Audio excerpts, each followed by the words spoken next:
Hi, it's just a few hours before Shabbat, and the students spent a day walking through Tzfat, visiting the cemetery of the holy graves.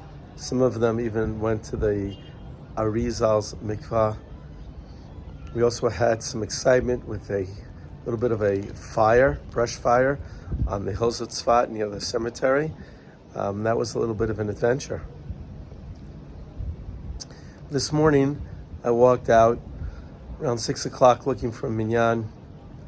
Eventually found the Ashkenaz Arishul, and they did not have a minyan, but I got a chance to speak to someone. It was a very soulful talk.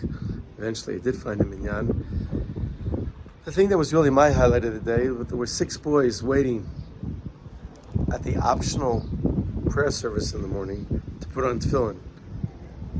And I would say 4 out of the 6 have never put on tefillin before. And so they've gotten in the habit and are eager to learn about saying Shema and to even wrapping the tefillin on their own.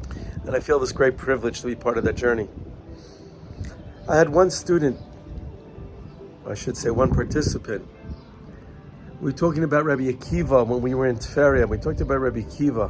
And we talked about his famous story about teaching Torah under Roman persecution and explaining to someone, it's like the fox who tells the fish, they ask them, why are you going back and forth and not staying still? And they said, we don't want to get captured by the fishermen's nets. And he said, why don't you just climb out on my back and I'll protect you? And they said, foolish fox, if we leave the water, we die. At least in the water, we have a chance to live.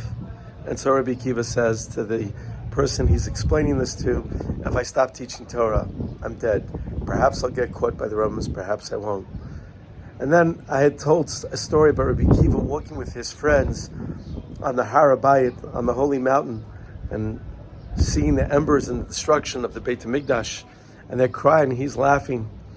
And they ask him why he's laughing, and he says, they said, why are you crying? He said, well, you see the fox is walking in a place where even only once a year on the holiest day can the holiest man, the Kohen Gadol, on Yom Kippur walk and be here. And here now a fox is just playing in the area.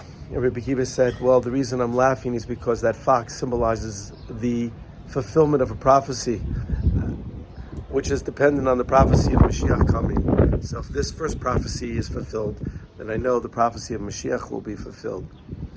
And my student said to me, Rabbi Akiva has a relationship. He's connected. He's associated with foxes. And I thought, yeah, that's pretty brilliant. I never thought about that before. So I'm putting this out there to anybody. Like, what is the fox? How come it shows up in the story of Rabbi Akiva, not once but twice?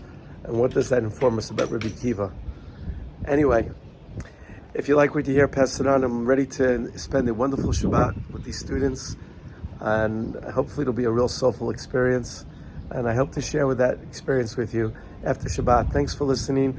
And again, I apologize to anybody who's beginning these videos while they're still sleeping. I'll try to do a better time with the clock.